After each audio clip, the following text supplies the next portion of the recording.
Hey everyone, welcome to Ancient Life Hacks. I'm Jared Madsen. I have a master's degree in Chinese medicine. I lived in China for many years. I'm fluent in Chinese, and today we will be talking about scallions. So in Chinese culinary cuisine, there are three magical medicinal items that we need. One is going to be scallions, the other is garlic, and the third is ginger. So this is a series. We will be doing all three, and today we will be focusing on green onions or scallions. So we're going to do a deep dive into this. Now, these are all three of these are sort of considered medicinals, but really they're food, but they have such strong properties. You find all or some of them in virtually every Chinese dish. So today, green onions. Now, what we're gonna do, we're gonna dive right in. We're going to get the lowdown according to the medical texts on what scallions are, what green onions are. Then we're gonna go into a few different uses, that type of thing. And then we'll finish this off with some easy, fun recipes of how we can include green onions and scallions into our daily lives. So I am using this book. It is a medical textbook. I will leave a link in the description below for anyone who would like to purchase this book. Again, this is intense. This is a legit textbook that they use in schools. So in Chinese, it's called cong or congbai. Congbai would be the white part of the scallion. So this part is the congbai, but really you can apply it to the whole thing. So according to the textbook, it's grown all throughout China. It is harvested year round. They're scallions. Sometimes they're called spring onions or green onions. The properties are acrid and warm. Okay, so what this means, these connect to the various meridians and the channels. We'll get into that in a little bit here. One thing that we want to mention though, when it says warm, it means that it has a warming effect on the body. So not that it is necessarily physically warm, even though it certainly can be warm, but it has a warming effect on the body. So we want to remember that. All right, so we're going to go down here. So the channels that are entered, the meridians, the organs, are lung and stomach. So they specifically help with the lung and stomach. All right, so what we have here, I'm just going to read the book and we'll dive right in, get the real stuff. There are three main actions and indications that you find with scallions, according to traditional Chinese medicine. The first, releases the exterior and induces sweating. Okay, so a release of the exterior induces sweating. Basically, the exterior just means something that's really on the surface. So think of it as if you get like a little cold or something like that. That would be the exterior. We're not talking about serious ailments. We're not talking about things that are deep in the organs. We're just talking about the sniffles or something like that. For externally contracted wind cold, especially in the very early stages. Okay, so I'm going to have to stop and explain what a wind cold is. So in English, we talk about catching a cold. Chinese have the same idea in Chinese medicine, but it dives a little bit deeper. There are 6 evils, 6 pathogens. So for this, these are 2. One is wind and one is cold. And they see that these things, these pathogens can cause a wide variety of diseases depending on which part of the body it enters. So wind is not hard to understand. It's the wind blowing around. Now, how does wind enter our body? Well, the externally contracted wind is literally wind from the outside. So if you go outside and say your pores are open, maybe it's cold out and you're running around a lot and you're sweating, so that means that your pores are open, and so that wind can enter your pores that way. It can also enter, through your mouth, through your nose, right? It can go straight into the lungs. So if we don't have a good, strong defensive system or defensive qi. If you want to learn more about qi, I did a video, you can click up here, that talks all about qi and the types of qi, and one of it's the defensive qi, the qi that protects us. So when we are healthy, that qi is strong. If that qi is not strong, or, whatever, we're sweating too much and we're out too cold and the defensive qi just can't keep that wind out, it can enter into our bodies. Now, wind itself usually isn't a big deal. The body can easily push that out. We might not even notice. But sometimes wind will bring a friend with it. And in this particular case, we're talking about wind cold. So cold is another pathogen. Cold has trouble entering the body unless it rides on the back of wind. Generally, what we think of as sniffles, catching a cold, in Chinese medicine, that's usually called wind cold. There's also wind heat. There's other things as well. We won't dive into that. We're going to focus on what the scallions do. So scallions help with a wind cold, which is usually, you can just think of it again as like the very beginnings of a cold. Nothing serious, just kind of a little bit of sniffles. You're feeling a little off, that kind of thing. And it says here, especially in the very early stages. So that time where you feel, you know what? I think I might be coming down with something. I feel a little bit of something. That's the time you bust out the scallions. All right? So that is the first action indication. The second, disperses cold and unblocks the yang. Okay, I'm just going to read this and then we'll unpack what all this means. For either abdominal pain and distension or nasal congestion due to blockage of yang qi by cold. Okay, so we already talked about cold. Now, if we take a step back, we remember that we talked about how it is warm. It has a warming effect on the body. Okay, so it releases the exterior. In other words, it unblocks, especially the exterior through the pores. It helps open the pores. It helps unblock things that just came in, and it helps with warming. So as we have here, disperses cold. Yeah, that's the warmth. Warmth will disperse cold. Pretty easy to understand. And unblocks the yang. So basically what happens, without getting too complicated, because this can get a little complicated, but when the wind cold enters, you have your yin energy and your yang energy, right? And so the yang energy is strong, it's moving. This will come, the wind cold will enter into your body. It will block that flow of qi. It will block that yang energy. It will just kind of suppress it a little bit because, again, we're just talking about early stages of stuff. And excuse me. Oh, maybe I need some scallions. Goodness. Or maybe just a sip of tea. Abdominal pain and distension or nasal congestion due to blockage of yang qi by cold. So again, this is just our qi, our meridians. They're getting a little bit blocked by the invasion of wind cold. So these two are kind of similar. The third and final action and indication is relieves toxicity and disperses clumps for sores and abscesses. For this use, the herb is applied externally. So basically, what you can do is you can take some scallions, applied externally. The warming nature of scallions can be used to relieve pain, particularly in conditions like arthritis or muscle stiffness.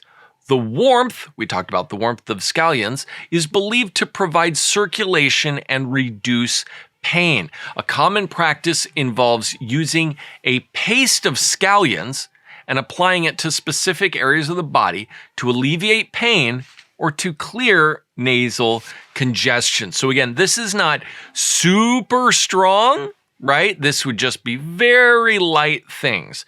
So generally, if you actually hurt yourself or something, don't be putting scallions on. That's not going to do a whole lot. This is just for a little bit of, you know what, feel a little bit off, I'm going to try it, or I feel like I'm coming down with something. Maybe I'll put a little bit of scallion juice under my nose, help open the nostrils a little bit. That's what we would use it for. We use scallions not so much in the medicine, but there is one formula.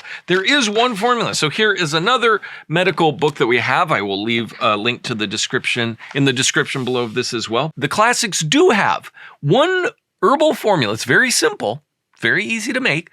that do actually include scallions. So in Chinese, it's called 葱豉汤. Cong means the scallions. Chi is the second ingredient. There's only 2 ingredients, and that is called dando chi in Chinese, which is basically this fermented bean paste. You can find that in virtually any Chinese grocery store. And tang, the last word of the formula name, just simply means formula or soup. So basically, according to this, you take 3 to 5 stalks, of scallions. Especially the white parts. So basically 9 to 12 grams would be another way that you could do that. And then you take 12 to 30 grams of the fermented bean paste. You put those together. And so what it says here is dosage is adjusted depending on whether the diagnosis is one of wind cold or wind heat. So basically you would want to use a little bit more if it's wind cold. That's what we're talking about. We're not going to dive into wind heat today.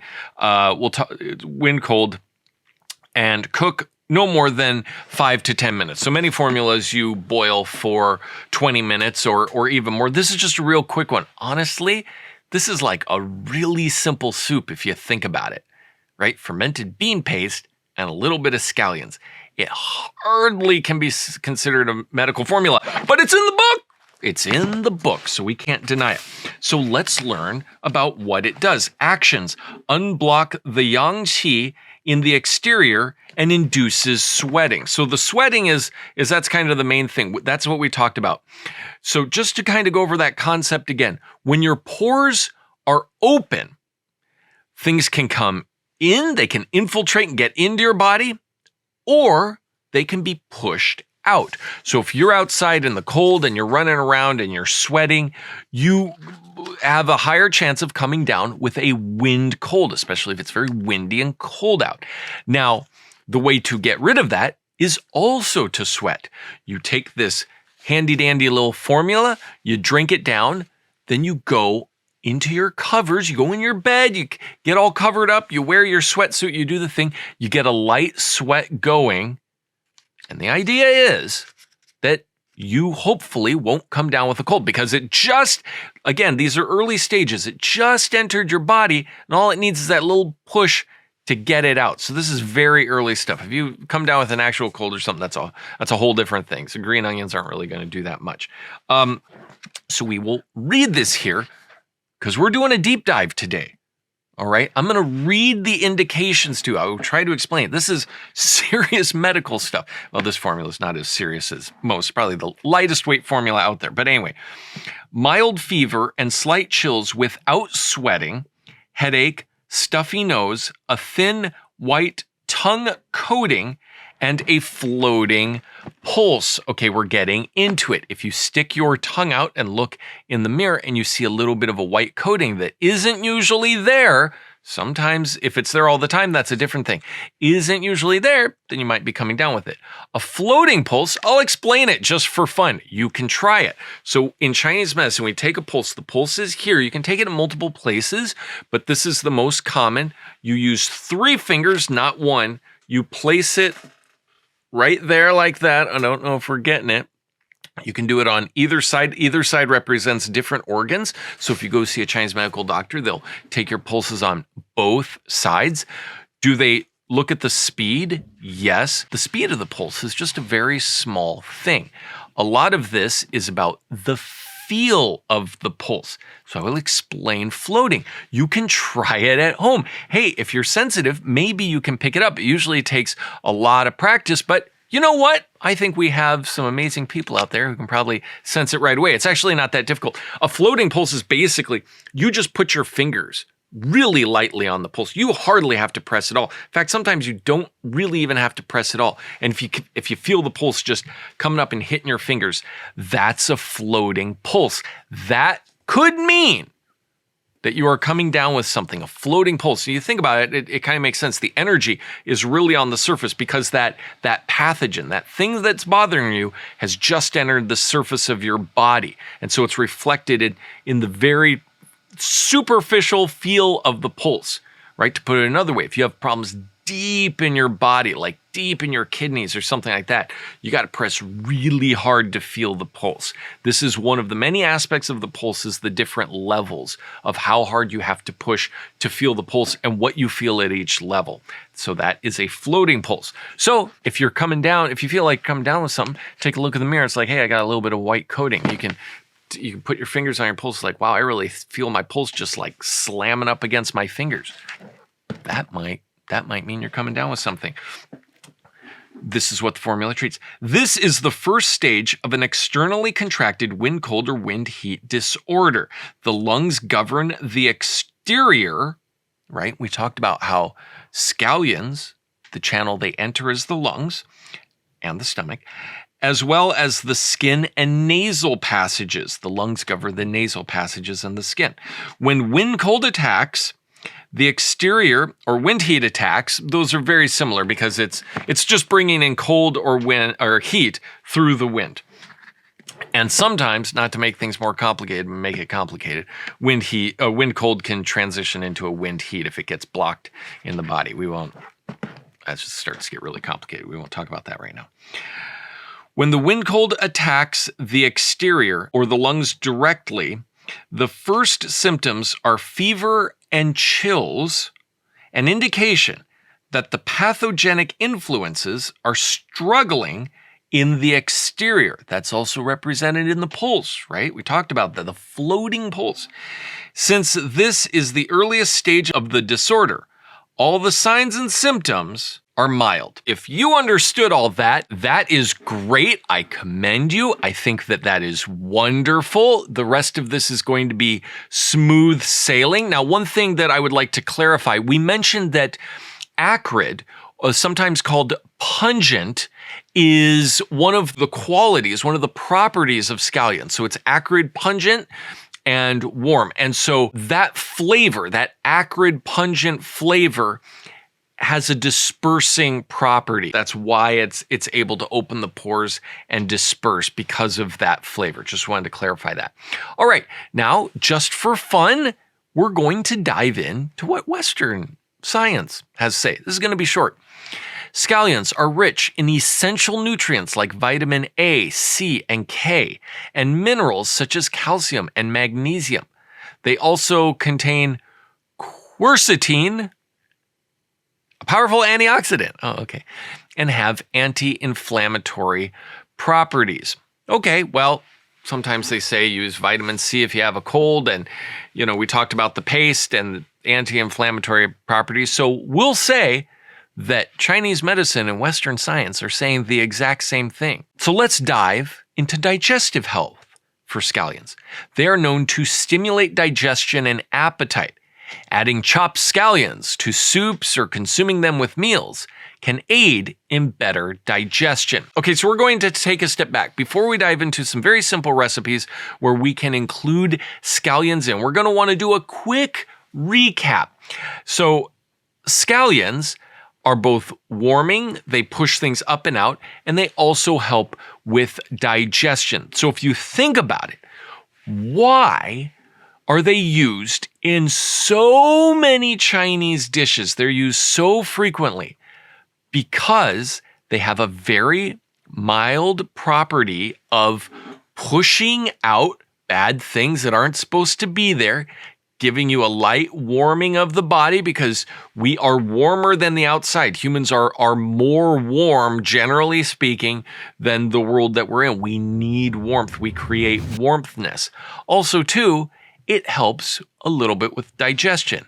And so when you eat, naturally, you want help with digestion. So it's a little bit of twofold there, right? You add some green onions to virtually anything that you feel like, because it will help with the digestion. And the idea is that it will help a little bit with, just almost a prevention thing, right? Like whether you're feeling you're coming down with a cold or not, you're just eating it all the time. So it's kind of the light stuff, it's kind of pushing away. That's the idea. It just helps push stuff away. So from that point of view, yeah, it makes sense that in China, they add scallions to almost everything. I mean, it helps with digestion and can help prevent you from catching a minor cold. Who wouldn't want that? all the time. I have a few things here of ways that we can use scallions if you're not familiar with using them. Now, again, you can put them in pretty much anything, and they don't really have that strong of flavor. They have a mild flavor, so they're not going to be offensive in many things. Scallion ginger tea. There we go. A handful of scallions, 2 to 3 slices of ginger, and a little bit of water. Pretty simple. Boil it for like 10 minutes. Doesn't have to be long. Strain it. Right? And drink the water. That's going to have ginger. We'll have ginger in a different episode. But this tea is beneficial for colds and symptoms of chilliness and lack of sweating. So we went over that formula with the soybean fermented bean paste. If you don't have fermented bean paste in your refrigerator, you might have ginger. Ginger's a lot easier to get. So you can just do a ginger scallion thing. The warm nature of scallions and ginger is very warming as well, helps in expelling cold and promoting sweating, which is a way of releasing pathogens from the body in traditional Chinese medicine. So if you don't have, again, you don't have the fermented soybean paste, use some ginger instead. Boil it for 10, 15 minutes, whatever, some scallions, some ginger. That's it. Have a drink. It's, it doesn't even taste that bad. It's fine. It's not, you just have it. If you feel you're coming down with a little something, or as prevention, this is not a bad thing to drink after a meal because ginger helps with digestion as well. Might as well. Now here's something fun that we can do. Scallion infused oil. 1 cup of chopped scallions, greens and whites. 1 cup of neutral oil. It says here like vegetable oil or canola oil. Let's up our game a little, right? Let's use something nicer like olive oil or avocado oil or something like that. I mean, if you can use vegetable or canola, I suppose, but it's kind of whatever.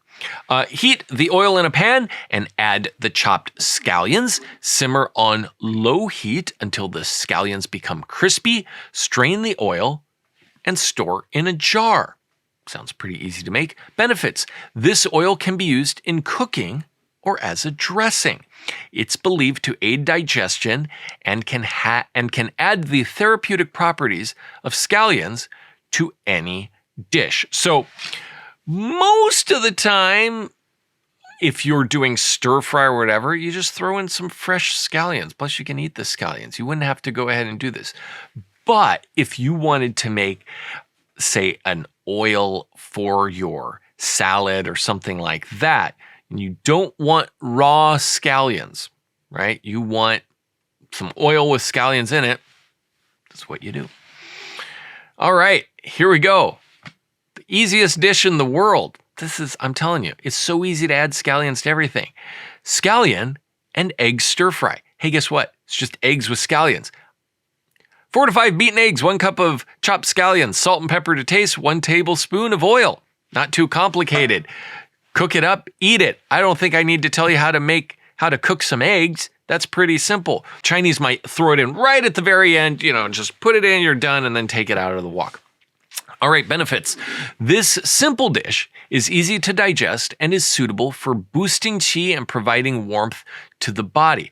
It's particularly good for those with weak digestive systems. So basically, we can look at it another way. If you say, you know what, I'm going to fry up some eggs, just put some scallions with it.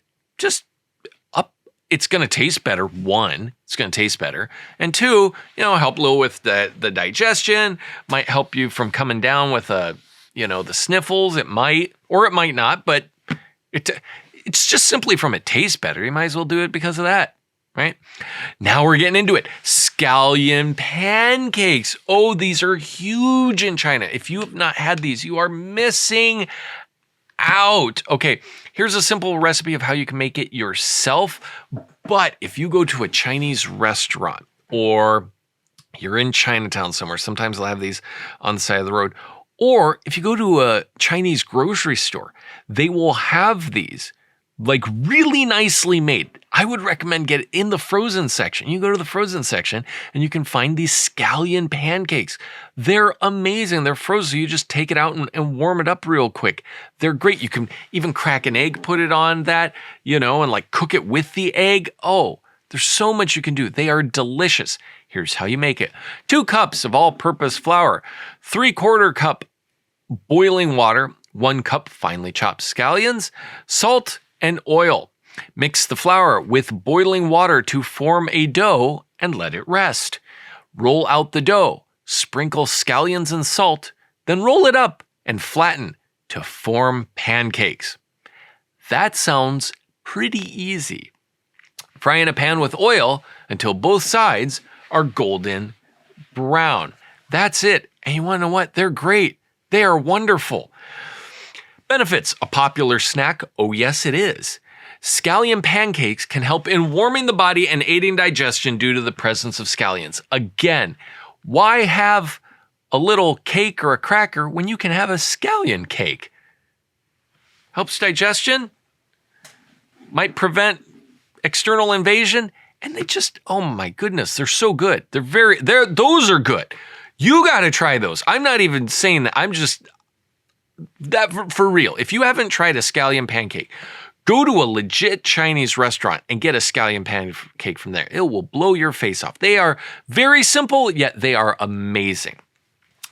Last but not least, certainly not least, in fact, maybe the most important, scallion broth with noodles. You don't have to do noodles, but you might as well do noodles, right? 4 cups of chicken or vegetable broth, sure, any kind of broth, right?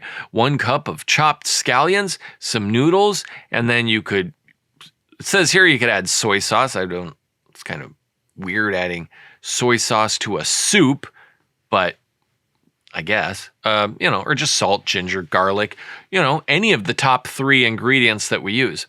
Boil the broth and add the ginger, garlic. Instead of soy sauce, I'd probably use salt. Soy sauce is kind of weird to put in a soup. I mean, you can if you want. Add noodles and cook until done. Add the scallions at the end and simmer for just a little bit. All right. This comforting broth is perfect for cold days. It can help in clearing congestion and boosting immunity. Now, this is good for prevention. Okay, we can think of this as a preventive. And scallions in general, just to recap, to go over what we just talked about, scallions in general are warming, and they do have the ability to push external invasions, pathogens, things that just entered in. But again, it's very mild and weak at that. So if you're actually coming down with something, you're going to want to probably seek some help for that. Generally, we think of it more as just a mild preventative, just to help your body be strong in that and to help with digestion. And this is why in Chinese cooking, scallions are used a lot. So I would highly recommend you incorporate scallions into whatever you're making and reap the benefits. All right, so that's it for scallions. Now, there's one thing that we're going to talk about. My good friends over at Days Coffee. Hey, have you heard of Days Coffee? Well, you want to know what? This stuff is great. I have a link in the description below. Now, you might be saying to yourself, Jared, coffee? Didn't you say coffee's not good for you? First of all, I never said that. You can check my videos. I never said that.